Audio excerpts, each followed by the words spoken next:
दिवाली ਦੀਆਂ ਸਾਰਿਆਂ ਨੂੰ ਮੇਰੇ ਵੱਲੋਂ ਬਹੁਤ ਬਹੁਤ ਵਧਾਈਆਂ। हैप्पी दिवाली। बदल देते हैं हम मौजे हवादिस अपनी जुर्रत से कि हमने आंधियों में भी चिराग अक्सर जलाए हैं। आज हमने विधिवत पूरा इंटरव्यू देखा है, बहुत पुराने इंटरव्यू लॉरेंस बिश्नोई का। यह तो बहुत बड़ा देशभक्त और देश प्रेमी आदमी है, महापुरुष है। उसके विचार सुनो आप। जो भी व्यक्ति उसका 50 मिनट का इंटरव्यू देखेगा, जो मैं कह रहा हूँ वह भी कहेगा। उसने इंटरव्यू मालूम है क्या क्या कहा? उसने कहा कभी भी हम नक्सलवाद, आतंकवाद और खालिस्तानवाद भारत में बर्दाश्त नहीं करेंगे। बोले हम सुनते ही साथ हमारी आत्मा कंपित हो जाती है। वो उसने पूछा चैनल वाले ने, उसने कहा कि हमने आपके बारे में ऐसा ऐसा सुना है। उसने कहा हम कभी भी, बोले हम पढ़े लिखे आदमी हैं, हमारे खून के एक एक कतरे में देशभक्ति और देश प्रेम है, हमारे पसीने की एक एक बूंद में। बोले बचपन से जब से हम पैदा हुए हम भगत सिंह को अपना आदर्श मानते हैं। वो टी शर्ट भी पहनता है। ये चर्चाएं आज नहीं हो रही, भगत सिंह इंटरव्यू है। लोगों ने उसका गलत प्रचार किया है। उसके साथ बहुत दर्दनाक घटना कॉलेज के टाइम पर हुई थी। उसने कहा मैं तो 20 साल की उम्र में जेल में ठूंस दिया था, कभी मौका ही नहीं मिला। लेकिन वहां भी वो पूरे टाइम सिर्फ राष्ट्र के हित में, राष्ट्र की उन्नति और विकास के बारे में सोचता है। उसने कहा, एक बात और लास्ट में सुनो, उसने कहा रात के 2 बजे भी हम सपना देखते हैं तो भारत फिर से विश्वगुरु और सोने की चिड़िया कैसे बनेगा, हम उसके बारे में ही सोचते हैं। लेकिन तुमने तरीके से भी लॉरेंस बिश्नोई को पढ़ा नहीं है, जो उसके बारे में गलत बताया गया है। हम एक बात पूछना चाह रहे, बाबा सिद्दीकी को महापुरुष के रूप में प्रकट किया जा रहा है, बताया जा रहा है, जिसके अंडल बल्ड से कनेक्शन थे, जिसके जो गद्दारों से मिला था, देशद्रोहियों से मिला था, जो भारत के लोगों को बात बात पर सरतन से जुदा करना, बात बात पर गर्दनें काटना, बम बारूद फैलाना, विश्व में जहां कहीं भी बम फोड़े जा रहे, उन सबसे यह बाबा सिद्दीकी मिला था। जो जेल के बाहर रह करके भी देशद्रोही के काम करता था और वह जेल में रह करके भी देशभक्ति और देश प्रेम के काम कर रहा है। वह जेल में रह के भी गौशाला की चर्चा करता है, अपनी सनातनी संस्कृति को बचाने की चर्चा करता है, हिंदुत्व को, और वहां को जेल में रह करके भी बचाने की चर्चा करता है। सलमान खान बाबा सिद्दीकी के बारे में एक वीडियो बता दो, उसने कभी गौशाला की चर्चा की? सलमान खान ने गौशाला की चर्चा की?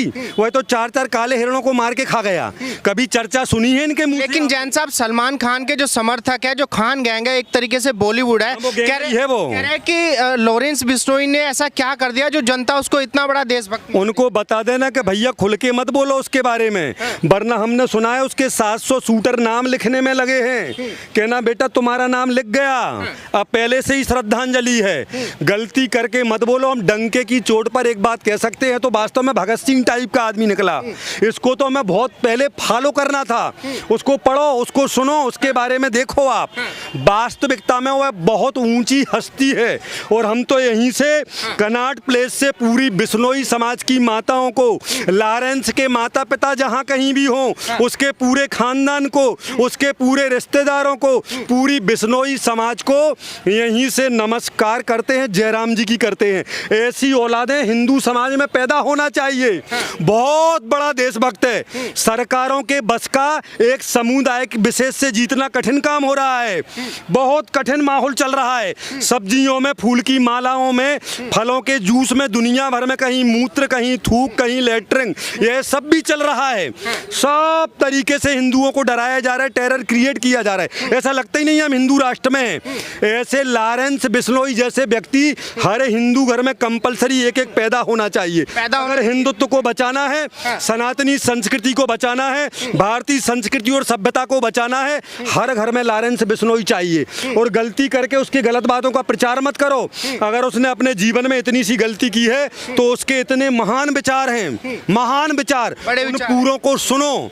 वह भगत सिंह की आत्मा उसके अंदर बैठी है, सुभाष चंद्र की आत्मा उसके अंदर बैठी है। जितने महापुरुष भारत में पैदा हुए हैं उन सबकी आत्मा लॉरेंस बिश्नोई के अंदर विराजमान है। लेकिन जो खान गैंग के लोग हैं, बॉलीवुड के लोग हैं, कह रहे हैं कि भाई एक तरफ जो है लॉरेंस बिश्नोई की वजह से देश बदनाम हो रहा है, उधर कनाडा कह रहा है कि भाई लॉरेंस बिश्नोई रो के साथ में मिलके हमारे यहाँ पे हत्याएं करवा रहा है खालिस्तान। विदेशी लोग सब देख रहे हैं कि यहाँ पर भारत में आतंकवादी के जनाजे में लाखों करोड़ों लोग जाते हैं, और अब्दुल कलाम जैसा भारत का सबसे महान राष्ट्रपति जब मरता है तो वहाँ पर गिनती गिनती के आदमी भी नहीं जाते। यह विदेशी लोगों को दिख नहीं रहा है क्या? वो खुद कहते हैं कि आतंकवाद को इतना ज्यादा प्रमोट, बोले हिंदू राष्ट्र में, हिंदुओं के इलाके में हिंदू डर के मारे जी रहा है। स्थिति कितनी भयंकर, हमने दिल्ली के एक हफ्ते में दिल्ली के 50 पार्कों का सर्वे किया सवेरे सवेरे। वहां पर 15 साल से लेकर के 25 साल के उम्र के एक विशेष समुदाय के बच्चे आते हैं, और जहां पर हिंदू बच्चियां और बच्चे जहां पर वो आसन प्राणायाम योग ध्यान करते हैं, वहां पर टेरर क्रिएट करते हैं। 50% हिंदुओं का उन पार्कों में आना बंद हो गया। अपनी आंखों से देखते हैं, एक तरफ खाने पीने की वस्तुओं में लैट्रिन बाथरूम और टीबी के मरीजों का कब मिला करके खिलाया जा रहा है कि पूरे हिंदुओं को ऐसे ही मरीज बना दो, अपने आप ही मर जाएंगे। चारों तरफ से हिंदुओं को घेरा जा रहा है, और विदेशों में जहां कहीं भी हैं वहां भी अनंत अत्याचार किए जा रहे हैं। इसके बारे में विदेशियों को दिखता नहीं है क्या? वो सब कुछ जानते हैं, सब कुछ जानते हैं। हम तो कहते हैं ऐसे व्यक्ति भारत के हिंदुत्व को और सनातनी सभ्यता को बचा सकते हैं। जैसे कनाडा बोल रहा है कि भारत सरकार गैंगस्टर को बचा रही है, अपराधियों को बचा रही है। अरे वो गद्दार है, वो साले विदेशी अमेरिका के बारे में आ गया। पता है आपको? खालिस्तानियों का पक्का सपोर्टर पन्नू के बारे में पढ़ा है? अभी लगातार वही चैनल पर चल रहा है। पन्नू नंबर 1 का टेररिस्ट है वह, उसके सपोर्ट में अमेरिका। तो मोदी ने इनको और बड़ा खेल दिखा दिया कि अच्छा बेटा तुम होशियारी बताओगे। उसने जाके रूस में मुलाकात की, उसने कहा अगर बेटा चीन, रूस और भारत एक हो गए तो अमेरिका की पेशाब निकाल देगा। क्या करेगा? मोदी इन सब का बाप है, और इनके बाप का बाप योगी है। अमेरिका जहां जहां होशियारी बताएगा उसने तत्काल में जाके चर्चा रख दी। पता है आपको, जमीन संबंधी उसके बारे में भी चर्चा हुई, और एक ही बात अमेरिका को दिखा दी कि अगर रूस, चीन और भारत मिल गया तो तुम्हारी दिन के 2 बजे और रात के 2 बजे पेशाब निकाल देगा। अमेरिका तुमने भूल गया, तुम मनमोहन जैसे यहाँ पर लींदा पींदा टाइप के प्राइम मिनिस्टर नहीं है। जे 56 नहीं 156 इंची वाला है जे 100% देशभक्त और देश प्रेमी है, जिसके खून के एक एक कतरे में, पसीने की एक एक बूंद में राष्ट्रभक्ति है। 5 रुपया का बैंक बैलेंस मोदी और योगी का बता नहीं सकते, जिसने अपने परिवार का और सब कुछ दांव पर लगा दिया। सब कुछ एकमात्र राष्ट्र, और जो व्यक्ति राष्ट्र की सेवा करता है, जो राष्ट्र की चिंता करता है, वो परिवार की, पत्नी की, बच्चों की, रिश्तेदारों की, खानदान की चिंता करना छोड़ देता है। प्रभु राम से कहता है कि हे प्रभु राम, राष्ट्र की चिंता हम करेंगे, बाकी हमारे परिवार की चिंता आप कर लेना। लेकिन कुछ लोग ये भी बोले जैन साहब कि देश की जनता जो है एक अच्छे खासे एक्टर, एक बॉलीवुड सेलिब्रिटी को छोड़ के एक गैंगस्टर का साथ दे रही है। उसने क्या कर दिया देश के लिए? उस बॉलीवुड के एक्टर से पूछ लो कि तुम्हारे जो अंडर वर्ल्ड से कनेक्शन थे, जो जिन लोगों से कनेक्शन थे, दाऊद इब्राहिम से कनेक्शन थे, आज के पहले तुमने हजारों लाखों का कैरियर बर्बाद किया, कईयों को छतों से फेंक करके जान से मार दिया। वो 22 साल की दिव्या भारती, ऐसा पता लगा है तुम्हें? सुशांत सिंह में भी यही लोग हैं सबके सब। जितने भी हिंदुओं में उभरती प्रतिभाएं, हिंदुओं को खासतौर पर टारगेट, जितनी फिल्में आती थीं, जितनी स्टोरी, वो सब हिंदू साधु संतों के बारे में विरोध में, सब कुछ 33 करोड़ देवी देवताओं के विरोध में। हम एक बात आपको बता दे रहे हैं, सन 47 में भारत आजाद हुआ, मगर पूरी प्लानिंग के साथ भारत का मुसलमानीकरण, कान खोल के सुनो, भारत के मुसलमानीकरण करने का प्लान सन 47 के 5 साल पहले नेहरू और जिन्ना ने बना लिया था। तब से लेकर के अब तक भारत का मुसलमानीकरण ही किया जा रहा है। तुम्हारे हाथ में कुछ नहीं है। आज एक बात की हम घोषणा कर रहे हैं, एक बात की घोषणा कर रहे हैं, हिंदुओं के हाथ में कुछ नहीं है। अब बचा तुम्हारे पास ठेंगा। क्या बचा है? ठेंगा। अगर एक बार अश्वनी उपाध्याय के सुनो, भारत के सभी हिंदुओं से हाथ जोड़ करके निवेदन करते हैं, दिन में कम से कम 2 या 3 बार अश्वनी उपाध्याय जैसे महापुरुष को सुनो। टाइम मिले तो पुष्पेंद्र कुलश्रेष्ठ को सुनो। अगर अश्वनी उपाध्याय को भी सुनोगे, इतनी बातें पता लगेगी तुम्हें, कितनी तहसीलों में, कितने ग्राम पंचायतों में, कितने जिलों में, कितने राज्यों में जब एक समुदाय के लोगों की संख्या बढ़ जाती है, हिंदू अपनी जायदाद और अपनी संपत्ति सब छोड़ के भाग जाते हैं। हिंदुओं के हाथ में कुछ नहीं है। अब तो सब प्रभु राम के ऊपर है। जब तक तुम बचे रहो और जब तक तुम जो कर लो, देश तो तुम्हारे हाथ से जा चुका है। पता आप लोगों को, बिश्नोई समाज के लोग कृष्ण का अवतार मानते हैं काले हिरण को। गूगल पर जाकर के सर्च करो, उनके यहाँ कितनी लंबी प्रथा है, उसको कृष्ण का अवतार मान करके उनकी पूजा करते हैं।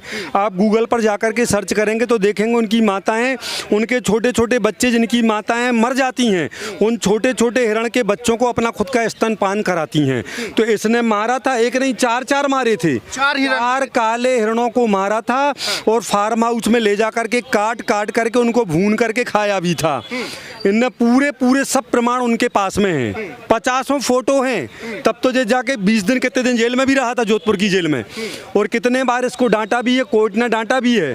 तो 100% सत्य और इस प्रकार से सफाई देगा तो समझना फिर क्या होने वाला है। हम तो चाहते हैं कि अगर वास्तव में वो भगवान गणपति का भक्त है, राम शंकर सबको मानता है, वह सलमान खान तो उसका परम कर्तव्य इतने सस्ते में उसको लॉरेंस बिश्नोई निपटा रहा है। सोचो एक तरफ क्या क्या उसने किन किन के साथ कर दिया, चैलेंज के साथ, वह तो टाइम बता के मारता है। यह सब कुछ कर चुका, उसने इतनी सी बात इनसे कह दी कि हमारी समाज के पास हमारे बड़े मंदिर में जाकर के क्षमा याचना कर लो, हम तुम्हें माफ कर देंगे। तो कितने सस्ते में निपटा रहे। आप सोचो ये पिछले 30-32 साल हो गए उस बात को, तब से आज तक सुरक्षित घूम रहे, उसके बावजूद भी उसने कहा कि मात्र माफी मांग लो, हम और हमारी समाज माफ कर देगी। माफी मांगने पे ही छोड़ दिया जाएगा। लेकिन जो सलमान खान के समर्थक है कह रहे हैं कि सलमान खान को खौफ में जीने के लिए मजबूर करा है लॉरेंस। उसने जीने को मजबूर किया। आज के पहले इसने कितने बॉलीवुड के एक से एक बढ़िया कलाकार, सुशांत सिंह राजपूत से लेकर के विवेक ओबेरॉय, उसके पहले कितने कलाकारों की जिंदगी इसने, उनका कैरियर बर्बाद कर दिया। सलमान खान ने कईयों का बर्बाद कर दिया। वहाँ पर मालूम है सबको, वहाँ पर पता था बॉलीवुड में कि इसके दाऊद इब्राहिम से सीधे सीधे कांटेक्ट हैं। सलमान खान कारण से इससे सबके सब फिल्मी कलाकार डरते थे। हजारों का कैरियर बर्बाद करने में इसका पूरा पूरा योगदान है। जिसको चाहे ऊपर उठा दे, जिसको चाहे जमीन में गाड़ दे। उस समय तो किसी ने कुछ नहीं कहा। इसकी इन हरकतों को भी सबने बर्दाश्त किया, बस थोड़ा प्रसाद जैसा बांटता रहता था और लोग इसके दीवाने हो जाते थे। अनंतों घटनाएं आज के पहले हो चुकी। बाबा सिद्दीकी कौन सा महान पुरुष था, उसके भी सीधे अंडरवर्ल्ड से कांटेक्ट थे उसके। कह रहे कि वो तो जननायक थे। हाँ, ऐसे ही लोगों को जननायक माना जाता है। अब्दुल कलाम को कभी न कभी जननायक नहीं कहा, जबकि जिसके बारे में कहें अगर उसको 50 साल भी लगातार भारत का राष्ट्रपति बनाया जाता तो भारत का एक भी व्यक्ति नहीं कहता कि ये इसको हटाओ क्योंकि इतने साल से राष्ट्रपति है। आज तक भारत के इतिहास में, भारत की राजनीति में 47 से लेकर के आज तक ऐसा राष्ट्रपति अब्दुल कलाम के माफिक पैदा नहीं हुआ, आगे होने वाला नहीं है। उसकी चर्चा नहीं करते। आप कभी भी देख लेना, एक समुदाय विशेष के लोग जब भी कोई आतंकवादी मारा जाता है तो उसके जनाजे में आप देखोगे करोड़ों लाखों की संख्या में ये लोग होते हैं, और जब अब्दुल कलाम जैसा व्यक्ति मारा जाता है वहाँ पर गिनती के मुसलमान होते हैं। इसके पीछे कारण क्या है? कारण क्या है? फिर कहते हैं हमारी इमेज बिगड़ रही है, हमारे साथ ऐसा हो रहा है। जब जब या गलत का साथ देंगे, इनकी समाज की पूरे वर्ल्ड में इमेज खराब होने वाली है। आपको पता होगा निश्चित रूप से होने वाली। कॉमेडियन भी था मुनव्वर फारूकी, कह रहे कि सब देख लूंगा, सबसे निपट लूंगा, आप टेंशन मत। हमने सुना है अगले टारगेट पर वही है। आज हमने विधिवत पूरा इंटरव्यू देखा है, बहुत पुराना इंटरव्यू लॉरेंस बिश्नोई का। यह तो बहुत बड़ा देशभक्त, तो देश प्रेमी आदमी है, महापुरुष है। उसके विचार सुनो आप। जो भी व्यक्ति उसका 50 मिनट का इंटरव्यू देखेगा, जो मैं कह रहा हूँ वह भी कहेगा। उसने इंटरव्यू मालूम है क्या क्या कहा? उसने कहा कभी भी हम नक्सलवाद, आतंकवाद और खालिस्तानवाद भारत में बर्दाश्त नहीं करेंगे। बोले हम सुनते ही साथ हमारी आत्मा कंपित हो जाती है। उसने पूछा चैनल वाले ने, उसने कहा कि हमने आपके बारे में ऐसा ऐसा सुना है। उसने कहा हम कभी भी, बोले हम पढ़े लिखे आदमी हैं, हमारे खून के एक एक कतरे में देशभक्ति और देश प्रेम है, हमारे पसीने की एक एक बूंद में। बोले बचपन से जब से हम पैदा हुए हम भगत सिंह को अपना आदर्श मानते हैं। वो टी शर्ट भी पहनता है। ये चर्चाएं आज नहीं हो रही, सिंह इंटरव्यू है। उसने कहा हमारा बहुत बड़ा अरमान था, हम बहुत बड़ी गौशाला खोलना चाहते, हम संसार में रहने वाले सब जीवों की रक्षा करना चाहते। बोले हमारे पारिवारिक संस्कार हैं। और उसने मालूम है क्या कहा? लॉरेंस बिश्नोई ने 4 पंक्तियां गा करके सुनाई इस इंटरव्यू में, जो तुम्हारी किस्मत है, जो तुम्हें मैं सुना रहा हूँ। उसने कहा बचपन से हमारे माता पिता ने हमें संस्कार दिए, और बोले जब हम 4th कक्षा में पढ़ते तो हमारे पिताजी ये लाइनें गा करके हमें सिखाते थे। क्या सिखाया उसको? बहा दो प्रेम की गंगा, दिलों में प्रेम का सागर, हमें आपस में मिलजुल कर प्रभु रहे ना सिखा देना, हमें आपस में मिलजुल कर प्रभु रहे ना सिखा देना। उसने कहा हमारे पिताजी आगे 2 लाइन और गाते थे, वतन के वास्ते जीना, वतन के वास्ते मरना, वतन पर जान फिदा करना, प्रभु हमको सिखा देना, वतन पर जान फिदा करना, प्रभु हमको सिखा देना। जिस लॉरेंस बिश्नोई के माता पिता ने जब वह 4th कक्षा में पढ़ता था, जब पंक्तियां उसको रटा दी थीं, तब से लेके आज तक वह मात्र राष्ट्र के लिए जीता था, जीता है, जीता रहेगा।